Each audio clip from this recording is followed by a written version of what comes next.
Good morning. Good morning. Oh, good. Everyone can hear me okay? We're good? Excellent, excellent. I'm Jim Weirich. I work for NEO. I'm chief scientist there, but that means I get to go around and do lots of training, lots of talking. And I'm here today to talk about a code kata. You guys know what a code kata is? No, you don't. Okay. A code kata is something that you practice so that your programming skills become habit. It's something you do over and over and over again. So, yeah, now I can hear me. Yeah, you probably wondered what I was saying before. So a kata is a practice, a code exercise that you do over and over again. I've done this particular code kata probably about 20 times. Probably about 5 of them was before a live audience like this. So what we're going to do the code kata, and then we're going to stop and think about what choices and decisions I made while I was coding. Okay, before we get on to that though, first a little bit of fun. I want to tell you what kind of stuff I'm doing back in the office in Cincinnati right now. This is an AR drone. It's a quadcopter. It is taking off under programmatic control. I have a Ruby program running on my laptop, and it just informed it to take off. And now I'm moving a target in front of this camera, and it will latch onto the target, send the information back to my Ruby program. The Ruby program tells it where to turn and where to go. So we were playing with flying robots back in Cincinnati. My theory is that when Skynet comes, you'll be glad it'll be programmed in Ruby. Okay, so there you go. That's our fun spot. Okay. So, Code Kata. Code Kata I'm going to perform today is the Roman numeral converter Code Kata. It essentially says take a decimal number and convert it to a Roman numeral. So here is the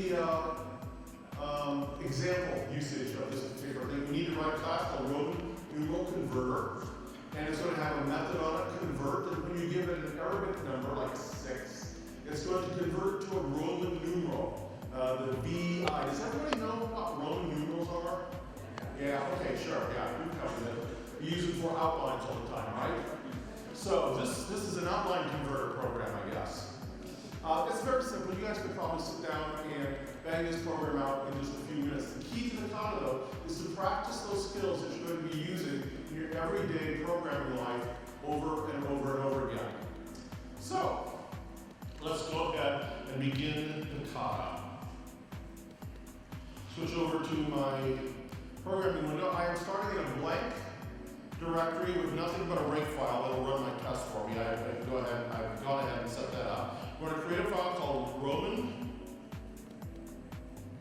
numeral converter underscore spec. Because we're going to do this TDD style, write our test first, and then we will write our code to make the test pass. I'm going to use the rspec given plugin that goes along with rspec. Just let me type a line of configuration in here. rspec given use natural assertions. Okay, so let's describe what a Roman numeral converter looks like. And we will do so by saying, okay, if I am given a converter that is a Roman numeral converter, then I expect, that should be converter, then I expect the converter to not be nil. Okay, let's run this test. And it fails, very verbosely, it fails because it cannot find a Roman numeral converter object anywhere. So I haven't even created that, and already my test is telling me I need to create this now. So let's go ahead and let's require the Roman numeral converter file, switch over that file, and create a class called Roman numeral converter. Now let's run our tests. We passed! Yes, you should clap!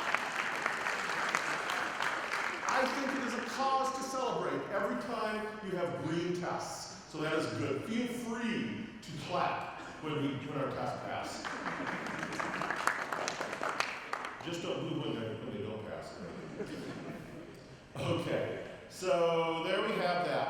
And this is a pretty basic test, so let's do a meaningful test now. Given the converter, I also expect that when I call converter.convert on, let's start with a really simple case, the number 1, I should get the Roman numeral I out of that. Let's run our tests, and it fails.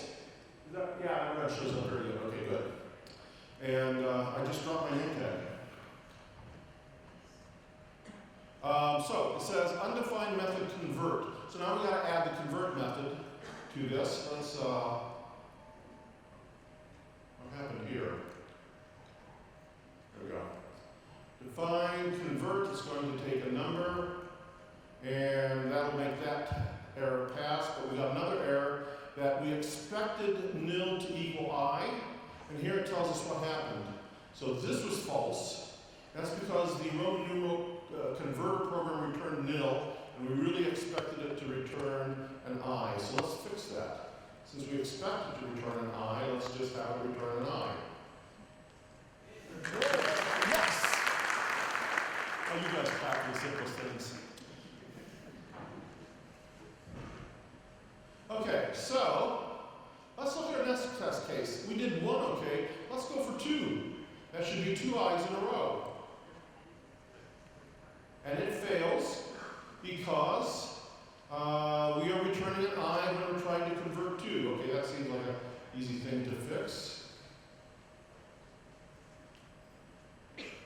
Oh. There we go.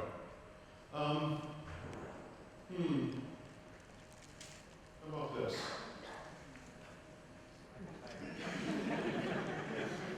If you're familiar with Ruby, to multiply the string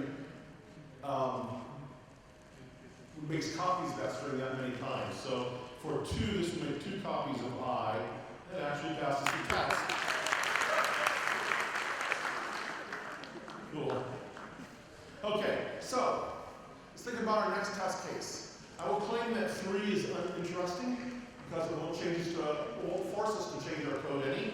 So I'm going to skip 3. 4 would be the next natural choice, but if you're familiar with Roman numerals, you know that 4 is kind of an oddball case. The I comes before the V, and that seems to be like a special case. And I don't want to write code for special cases until I understand the general case first. So I'm going to skip the number 4, and let's do a 5. And it fails because we're getting 5 I's out, and we expect to have just a single V. And let's see, any way to fix this except just to test to see if number is 5. Return a V, otherwise we'll do that. Yes! All right. So 5 works. I think 6 is going to be interesting because 6 is the first number we've hit that requires you to have 2 different characters in the output. So this will be an interesting one. Let's see what this does to us. And it will fail. And we get 6 I's out, okay. Not unexpected. And here I see that really, I'm checking for exactly equal to 5. Maybe I should check for greater than or equal to 5. But that won't be quite right because I need both an I and a V out. Now I'm getting I'm just putting out a V for 6, and that's wrong. I gotta do both this branch and that branch, so if that else is no longer appropriate. I need to do both of them. So let's do this. I think what would be interesting is to handle the 5 part of the number first, and then handle any remaining I parts of the number. So let's do it like this. If it's greater than or equal to 5, let's build up a result. So we're going to switch to, instead of just returning the result, we're going to build up and result in an intermediate variable, and we're just going to call it result, because that seems to be a good name. And if I handle the 5, then let's remove 5 from that number.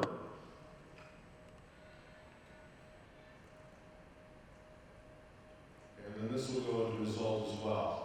So if it's greater than or equal to 5, stick a V in the front, reduce the number by 5, and let this handle the I part of the number.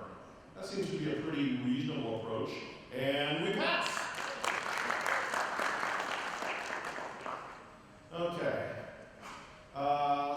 7 won't tell us anything new. 8 won't tell us anything new. 9 is a special case again, so we'll skip that. I think I'm ready for 10, which will be an X. 10. Run the test. It fails. We got V and 5 I's, okay? So it seems to me the obvious thing to do here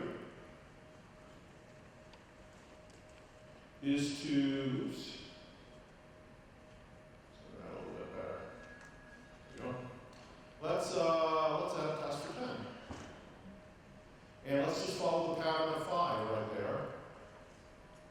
Reduce the number by, if it's greater than or equal to 10, stick on an X and reduce the number by 10, and we'll see that actually passes. Excellent. About 20.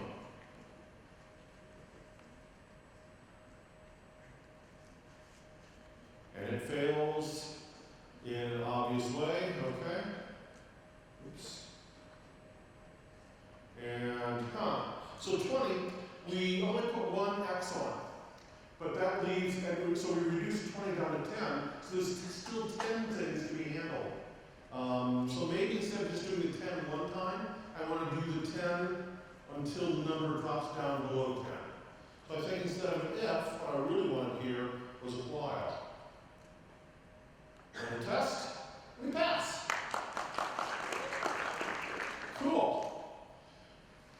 At this point, I'm beginning to see somewhat of a pattern here. So maybe let's go back and hit our special cases now. I think I'm ready for those. So let's do 4. 4 will be IV. Run the test, and it fails because it put out 4 I's. So what I need to do in the code is, I think, the same thing. This pattern really seems to work, so I'm going to use it to the hilt. And if it's greater than or equal to 4, stick on a 4 number. Run the test, and we pass.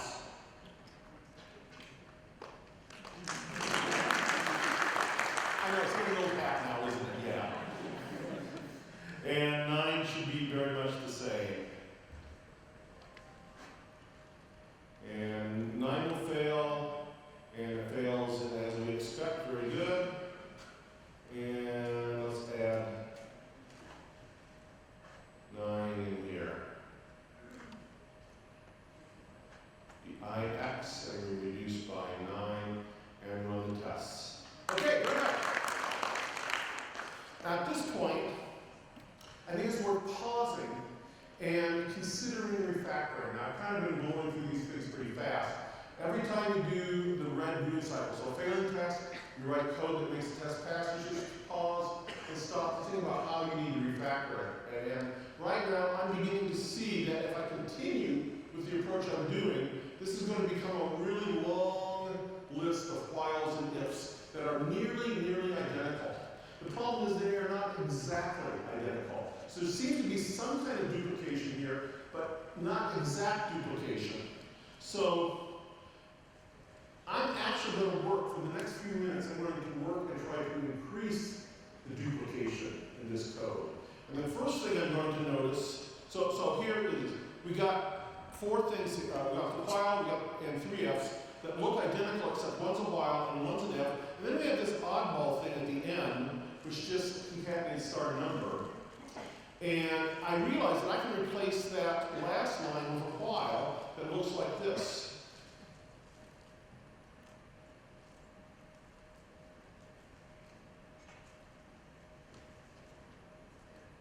I can get rid of that, and I'll run the test, and it still works. So I haven't broken anything. That was a good refactor. Now I've got just whiles and ifs, and there's 5 of them. And I just note to myself that if I'm reducing a number, and a while is nothing more than, or an if is nothing more than a while that is just executed one time. So let's make all these ifs whiles. It still works. So I'm doing a little extra checking in the loop here, but it doesn't really hurt learned anything. But now I've got 5 instances of duplication that are identical except for the data that's in them. So let's pull out that data. We'll create a constant called Roman digits, maybe. It's going to be an array. And the elements of the array is going to be a pair. That will be the glyph and the limit, like that. And then we'll say Roman digits, each do, and it's going to pass in the glyph and the limit.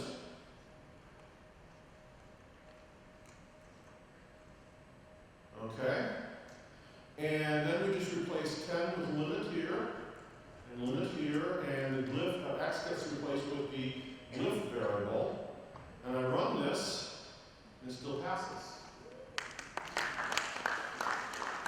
Now I've got the data extracted. Let's just do this. Let's start with just 9 and add that in. Everything still works. Let's do 5 and 4 and 1. 4, that's a 5. Read that up just a little bit. Run it, and everything still passes. And now I can go and delete this code. Since by the time it gets down to these while loops, the number should have already been reduced down to 0. So now,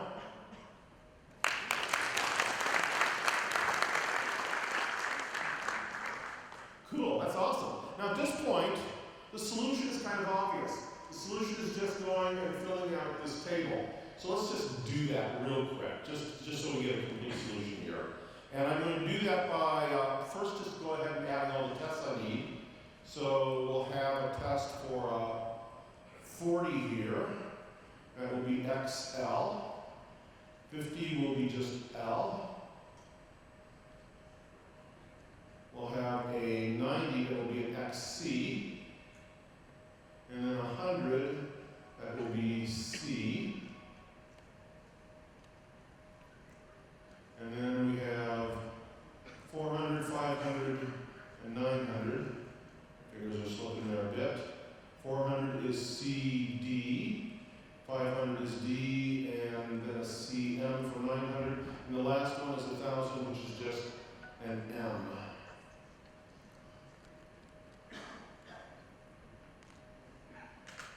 Okay, run the test. A whole bunch of them are going to fail. And just kind of scan through them real quickly. They're all the ones that we expected to fail, so no big surprise there.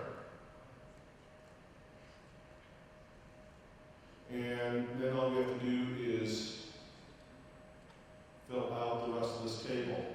So we'll have a 90, a 50, and a 40. 40 is XL, L, and XC. We have the 100, 400, the 500, and the 900. That should be a 0, not an O. And this will be CM. This is D. Oh, I got it there too. Okay. This is like massive pair programming where everybody in the audience gets to contribute. CD for 400, and this is a C here. And then we got our 1,000 up here. I'm just quickly filling out the tables, the boring part.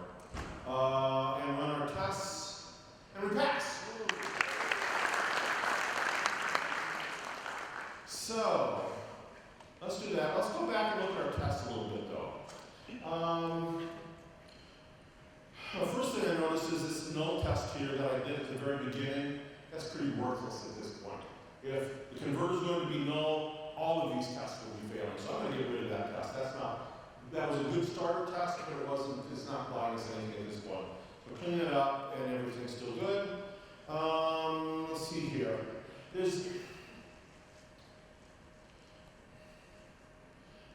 I think I'm going to make the test a little bit more explicit by introducing something called as Roman. And I'll take a number, and then call converter.convert on that number. And then I can replace converter.convert with just as Roman. And the tests read a little bit better there. I've shortened them up a little bit. Now some people say, oh, why don't you put that into a loop and just run through the test? I think this is short enough. There's no essential duplication between those tests. And if I convert that into a table, it would actually be longer because you have each line for each of the entries, and then you have to have a loop for the end. So it actually turned out to be longer. So I don't see a big benefit in doing that. But let's make sure everything still runs, and they do. Okay. What time do we have? I get to go until 4 after. Is that right? Yes. Okay. So I'm going to go ahead. We got some time. I'm going to go ahead and at least make an attempt to work on the second half of this Roman numeral converter, and that is to convert from Roman numerals back into Arabic numbers, into regular numbers. So let's add some tests for that. I'm first going to put this into a context when converting from Arabic to Roman. And let's indent that right. Okay, so now I've got all that in context. I'm going to take this context here. Oh, you know what? Hang on to that thought just a little bit, because I'm thinking about these tests a little bit, and there's a couple things that I just realized that I'm missing. And it's always good to go back and reflect on your test to see if you cover in all the cases that you want to cover. Notice that I started out here doing 1, 2, 4, but I'm only hitting the high points of the Roman numerals.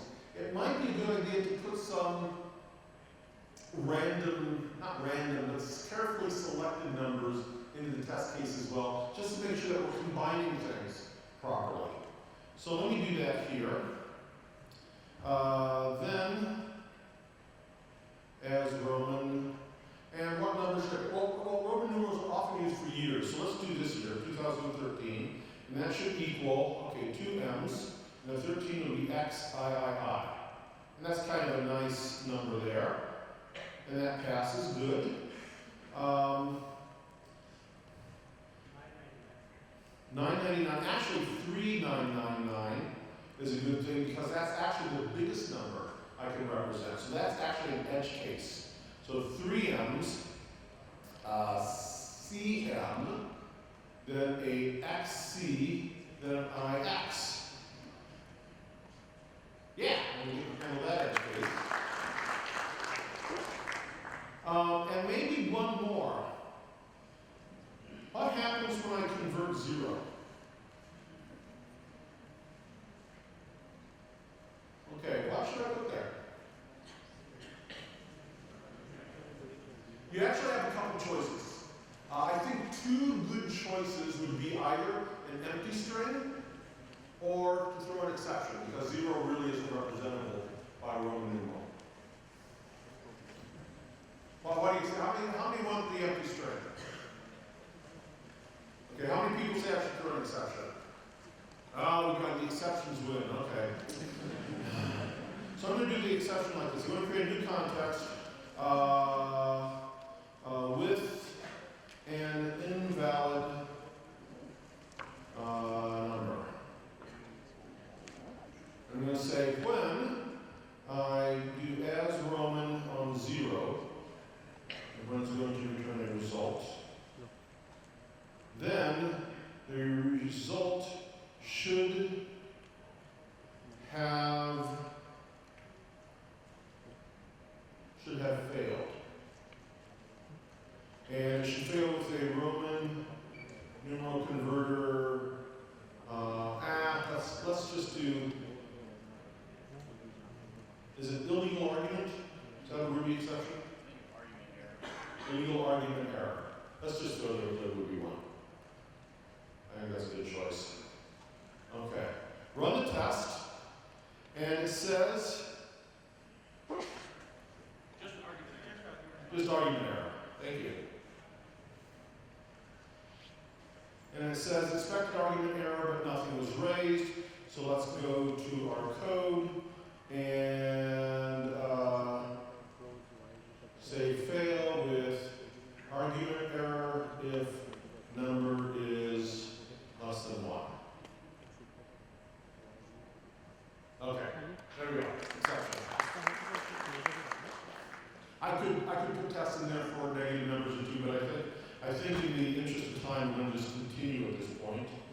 Now let's copy this stuff here.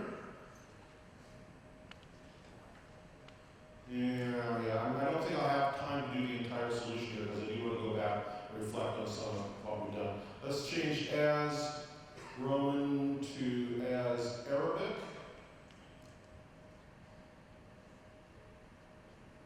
Okay, and then I'm going to use a fancy editor macro here. It says go and find that, mark that number there. Oops. Let's start that over. Start the macro, find that.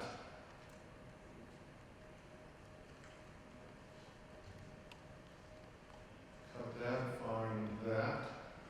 Paste, mark, find that.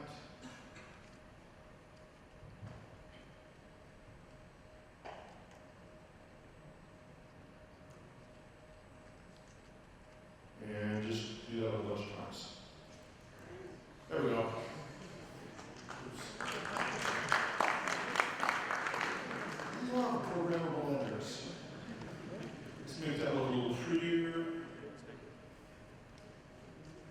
There we go. Run the test. I'm going to get a bunch of failing tests.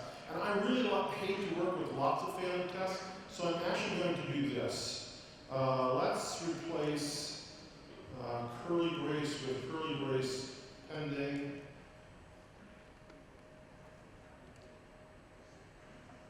So I'm going to mark these all as pending. I run the test, so everything passes, but I got a lot of pending tests.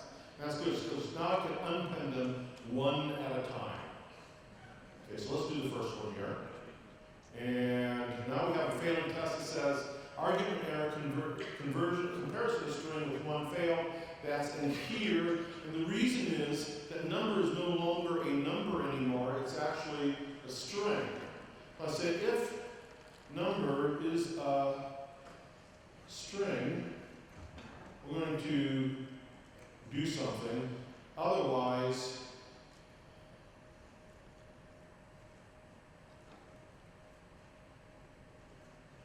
do that. And what do I need to return here? Let's return a nil for now, and we'll complain that we expect it to be a 1, so let's make it a 1, and everything passes. Cool.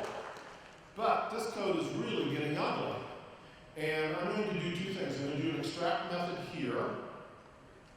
I'm going to call convert to Roman, passing the number.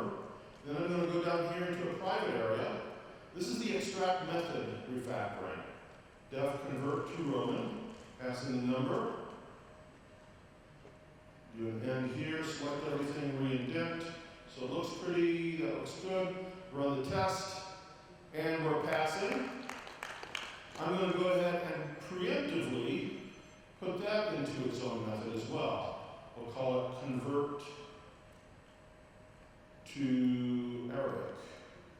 It's going to also get a number, and I need to call it convert to Arabic, and that still passes. Okay, good. Now I've got a method here that I can concentrate on that's separate from the other conversion. So I'm not messing in here. I really like this because it reads really well. If it's a string, I'm going to convert to Arabic. If it's not a string, then I'm going to convert to Roman. So those two work really well for me. Let's see, where's my tests?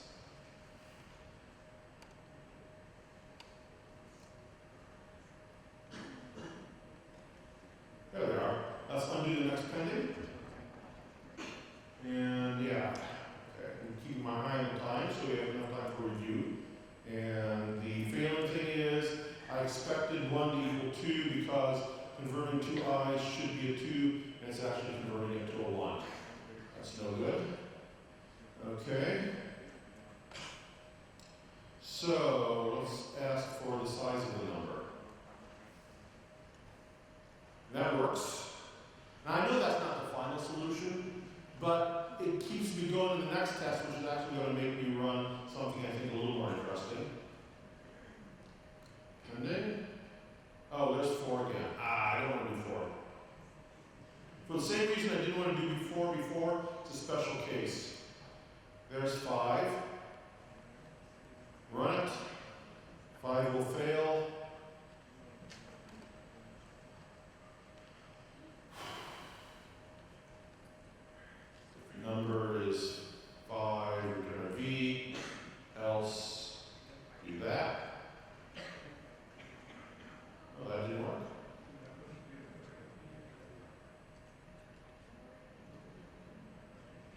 I'm going the wrong way. Duh. That's why we write tests. Okay, that's working. Let's see, let's do one more. Let's do 6. 6 will be interesting. Because now I think I'm going to actually have to do some real work here. This fails because it's going to give me a 2, because it's taking the size. Okay, that size thing is absolutely totally wrong. Let's not do that. Looks to me like we're going to have to total things up. So let's have sum, initialize it to 0. If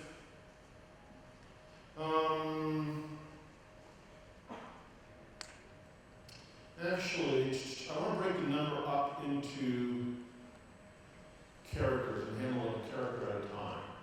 So let's start with that. And let's take our number, chars each do, and we'll get a character out of that. And if the character is a v, then we're going to add in 5, else if the number character is an I, we'll add in a 1, and then return sum at the end. So this is looking a lot like the other solution, where we're going through and summing things out, except we're doing it in a number. That passes. Yeah, let's clap. That was good. And I think actually that would work for these others as well. At this point, I would probably go ahead and do 10 and the 50 and all the single character ones and make sure they were working. And then I'd come back and hit 4. So I'm going to actually kind of skip ahead and do 4 now, just because I want to get it done before we go to the review. So let's do that. And 4 fails because it takes the I and the V and adds them up to get 6. And what we really need to do is not add them up, we need to subtract them. If the current digit, the current character, the value of it is less than the following character, then we want to subtract it rather than add it. And that's the rule for Roman numerals. You subtract ones that are smaller when they precede digits that are bigger.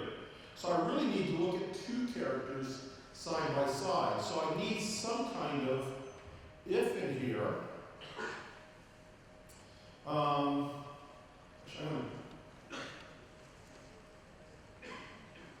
real quick refactor here. Value of character. And eventually this would get replaced with a hash lookup, I think. I'm just going to leave it like that now, make sure the code still passes, except for, oops.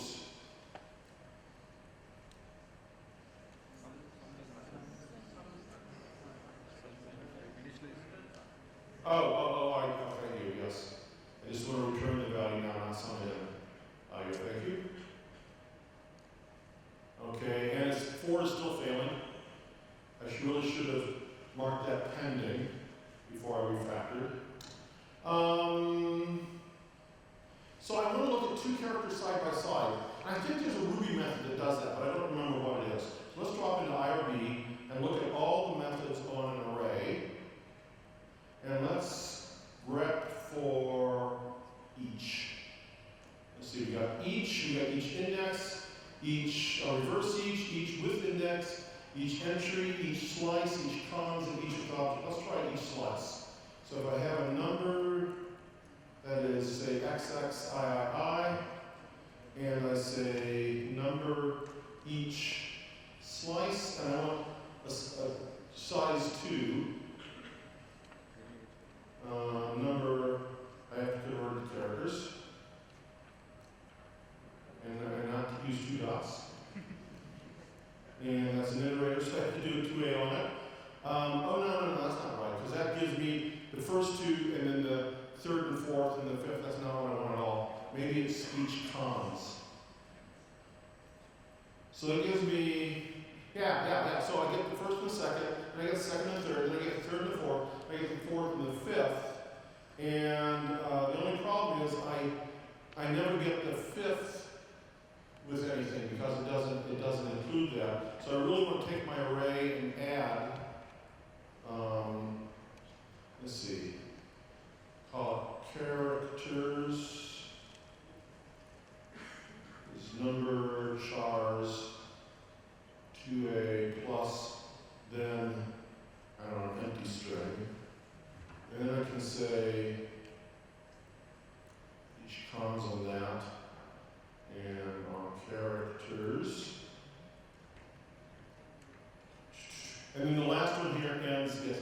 them. So, I'm running out of time on this. I'm going to stop at this point, but I would use a solution, and that way I can compare the two consecutive ones, and the next two consecutive ones, and the next two consecutive ones, work it into my solution, make sure it passes the test, and then fill it out and proceed from there.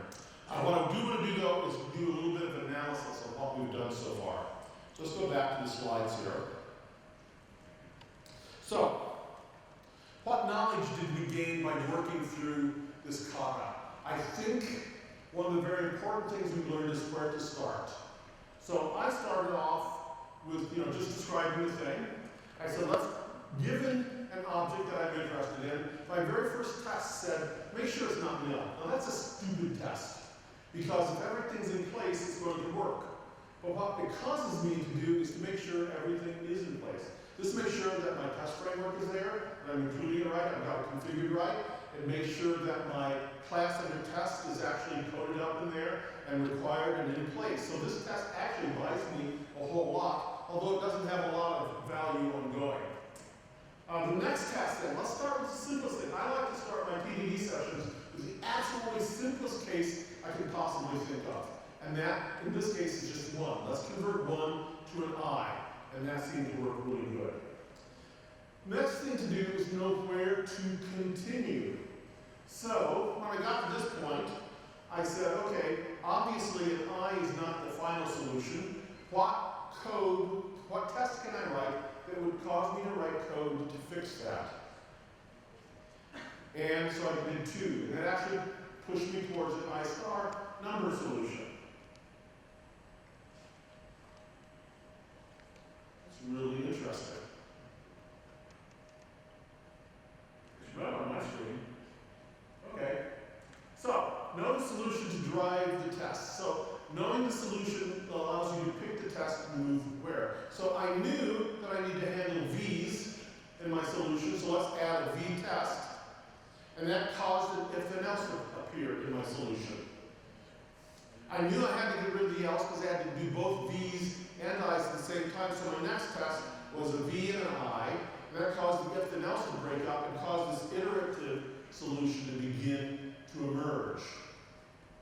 Okay, so I forced an incremental solution, and we had 2 parts that handled the 5 and handled the I.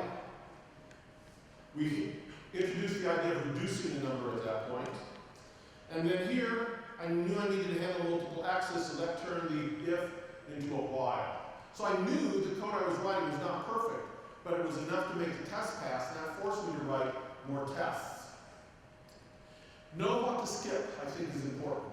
Skipping the 4, I think, was a big deal, because I did not understand the general solution yet at this point in time, so skipping it was a good choice to make. Recognizing duplication. If there's anything that we do as programmers, recognizing and removing duplication is really important. And what I find interesting here is I actually had to increase duplication before I was able to reduce the duplication. It is said that Kent Beck could look at 2 pieces of code and declare them to be redundant. And his pair partner would say, huh? What? And he would do something very similar to this, where he would transform one of them so that the 2 pieces of code were duplicates, and then you refactor out the duplication at that point. So be aware of those kinds of refactoring opportunities. At that point, I could remove the duplication by extracting the data into a table and using just a loop over a single while loop.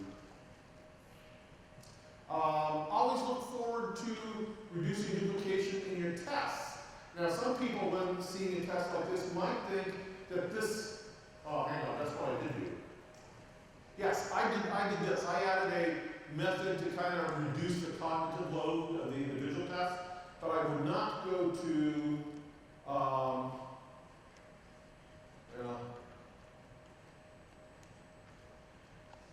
so doing that was useful to me. Leaving in duplication. Here's an example that I think there's some kind of duplication going on in this particular table. There's a pattern of 1, 4, 5, 9, repeated in the tens, repeated in the hundreds. You might look at it and say, that's duplication, let's remove that, and do something like this. Please I know exactly what this means. This I would have to study and understand. So although we recognize the pattern and we're taking advantage of the pattern, perhaps remove duplication, it's not buying you anything. Likewise, in these tests, I would not do that.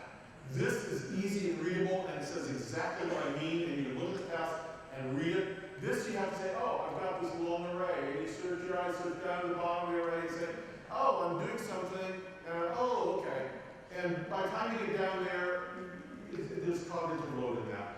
In tests, when faced with duplication versus readability, I tend to favor readability in my tests a little bit more than I do in my production code. I know your edge cases, so we went and added a couple extra test cases here. We checked 0 here. I decided to return null string. That's okay. I checked the biggest number. I checked a couple random numbers in the middle. Okay. Know what to explore. On that last little bit where we ended up, I knew there was a method that I wanted, but I didn't remember what it was. So I jumped into IRB, and I did some experimentation. I said, okay, you got this thing here. Is in each slice, and it's not in each cons. And I played around with it until I got to where I wanted to be. Now, I wasn't doing test-driven development here. I was doing random exploring. And I think there is a place for exploring and doing stuff at the interactive Ruby console. There's a place for that, even when you're doing TDD. Now, once I got the solution, if we had time, I would go back and I'd work it into my TDD solution, but I think that's important. So, here's my summary. Where to start your test, start with the simple stuff. Use the solutions, use where you know the solution wants to go to select the next test to drive it. Know what to skip and come back later. Special cases, you need, before you handle special cases, make sure you know what the general case is. Recognize duplication and aggressively remove it, unless it's going to really significantly impact your readability. We've got a story there. Yeah, I got time for the story. I was going through a set of tests. So this was actually a Rails application. I was looking at the tests, and there was a meta-programmed loop in the test that said for these 2 methods, he meta-programmed the test for 2 methods. So he went through a loop and then generated the test using the loop variable to substitute in for the test. And the goal was to produce 2 separate tests, one for each of the methods. Because the tests for those particular methods were identical, and he didn't want to write the test twice. Well, in the comment on the test, he used the loop variable and substituted in the name. In the code for the test, he forgot to use the loop variable and left a hard-coded method name in. So in essence, he was testing the same method twice with his meta-programmed loop. For 2 methods, he wrote a meta-programming loop. Meta-programming is cool, and I would be the last person to say, don't use meta-programming. But if you got 2 things, why bother with a loop? It was much clearer just to write those 2 simple tests straight out, and it would have been less error-prone. So just be careful of things like that. Watch out for edge cases, because those are the things that will bite you when you've got all your tests done. Go back and think about where are some possibilities where errors can crop in. Let's make sure we test those particular problem cases as well. And finally, know when to drop TDD and actually do a little bit of ad hoc exploring, because I think that's good and that's when you really learn. If you're interested in katas, there's a bunch of them here. This presentation is on my GitHub account. It's kata and analysis. You can search for it, and if you want to look up these links later, I think I've got these links in the README, and they're also there in the presentation. And if you want to pair program, and you don't have someone to pair with, there's a website called pairprogrammingbot.com, and it does exactly what you think it would do. I think that's a good help if you're pairing alone. And we have time for questions. Yes, we always have time for questions. All right, very good. So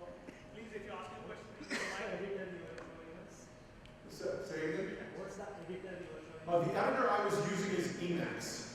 I have used Emacs now for more than 25 years, and I have downloaded much of my brain into Emacs muscle memory.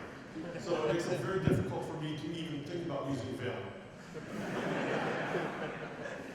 For me. Other questions? Only as Arabic. Thanks, Jim, for the great here. Here. Okay, there. Hey, you're right under the light. Okay, very good. Sorry about that. Thanks for the great presentation. When you talk about very large projects with lots of unit tests, I know that Ken Beck has done some work with some company, the name is HJT software or something like that, which really deals with stressing the program by generating some of the, some of the test models. Have you looked at it a little bit more in detail? How does this complement that kind of tool? How do you complement that kind of tool in your work to make some of your program more robust? Thank you. So the question is regarding generated tests versus hand-programmed tests like this. When you do TDD, you're using the hand approach because there's a feedback loop between the code you want to write and the test you're writing. And every time you go through that loop, you learn a little bit more. If you try to write all your tests up front, you're not getting that feedback loop. You're writing tests without knowledge of where your solutions are going. Likewise, if you try to do your solution without the test, you lose the benefit of having the test feedback do that. So small, tight loops work best for TDD. Generated tests, I think, feel a different function, especially if you have a large domain space and you can only test particular things in that. Generated tests can help you cover that much larger domain. This is particularly good for like error testing. If you remember Mongrel a few years back, written by Zed Shaw, he made a very particular point that he did fuzz testing on Mongrel. In other words, he generated really bad data and just threw it at Mongrel as fast as he could and made sure that Mongrel handled bad data. Now, you would never sit down in TDD a whole bunch of bad. You might do one or two, but he was doing like a bazillion of them all at once. So generated tests, I think, work really good to kind of fill in some of the cracks that you might miss in TDD. In TDD, we don't try to get a totally complete test case. We try to use the test case to drive the solution and get feedback from that. Does that answer your question or kind of address it? Yeah. Okay, very good.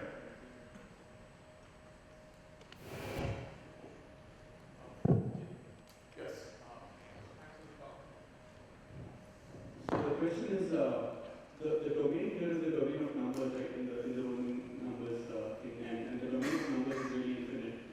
And so, if you want to test the correctness of your algorithm, that it really works for any number, how do you kind of choose?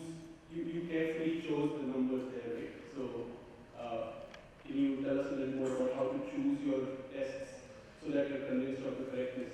Yeah, so the question is that this domain, this example, had a very small set, 4,000 numbers essentially. And we could exhaustively test that. But imagine you were Intel and you wrote you were writing a microcode for the floating point process. Do you guys remember back when the Intel chips had a floating point bug in it? Do you remember that? And it was very specific. There was a certain range of floating point numbers that fell into this particular condition that would fail to operate properly on their floating point processor. How in the world do you test for things like that? The key to doing this in your own code, I think, is to realize that you're white box testing. TDD is not black box. You're not writing the test in ignorance of the solution. You're writing the test with full knowledge of the solution.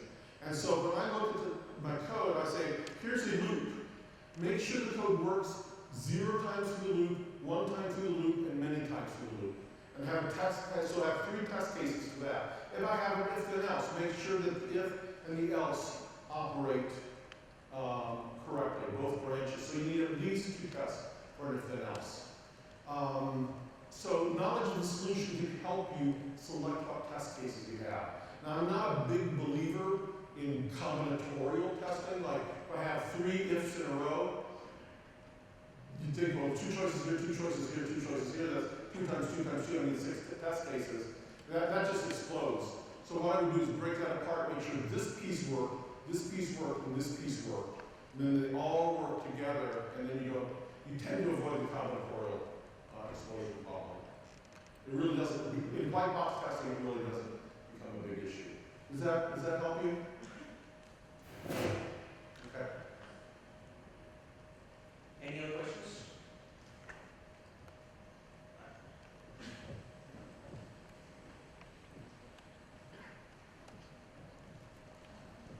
Can you list out other katas, code katas?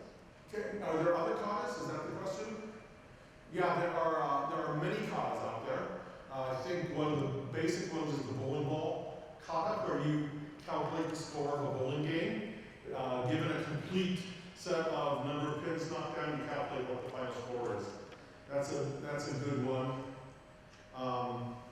If you want one that is more business-like, with more business-like logic, rather than kind of very simple numeric logic, I think the Gilded Rose kata is a good one for that, because that has a lot of arbitrary rules that you have to account for in your code. So you start with base case, and it says, oh, but if the product is this, then you handle it this way. If the product is this, then you handle it this way. Very arbitrary rules, but that's very much what you get in a real business-like domain. So there's katas out there from basic numerical math problems to scoring problems to game problems to more like business-like problems. So yeah, some of the resources on that list will help you find some more. And just Google for katas. There's a wiki out there that has a whole list of katas out there on your code that you can choose from. And remember, the idea of the kata is to do it over and over again. The reason we do this, test the red-green refactor, so that when my boss comes to me and says, Jim, I need this fixed in a day. Can you get this done by this afternoon? And I don't panic and just start writing random code. Because I've got the discipline of practicing the TDD over and over and over again, it's actually much faster for me to fall into the good habits that I've developed by practicing the katas than to fall out of them and to ignore all the good things that I know and how to develop software. That's the real purpose of the kata. And I think we have one last question. Okay, one last question. Okay, so you were, I guess, almost, I would say, lucky enough to know ahead of time that 4 was going to be an edge case. And there's definitely tons of times when I will be programming some system and not even realize I'm working with an edge case and be trying to, but that just happens to be the first test that I've written. Do you have any, I guess, advice for helping people realize that they are dealing with an edge case? You said I was lucky enough. Truth is, the very first time I did this kata, I knew 4 was a special case because I knew that I reviewed the rules for creating Roman numerals, and it said, oh, in this case, when a little one, it was very, very much called out for the rules. So knowing the domain helps. Some people say that TDD is kind of a mindless process. You just do regular refactor and don't think. That is totally, totally wrong. TDD is a very mindful process. You're thinking the whole time. And you're looking at the solution, you're looking at the domain, and you're analyzing it. And you just do it a little bit at a time rather than sinking down and putting your head on the desk and thinking really, really, really, really hard and coming up with a solution. You're thinking a little bit at a time, but you're always thinking about where the solution is going. So you're actively looking for, okay, is this different than the others? Where's the pattern here? You're looking for those kinds of things. And I think that's where TDD really shines, is that it kind of helps you get there. If you start down a path and you say, this is getting ugly, you're using Git, go back to your last commit and start over. If you find yourself going down a path, it is not a problem to throw it away and pick an easier path. That's totally okay to do. So, does that answer? Yeah, thank you. Good, thank you. Thank you very much.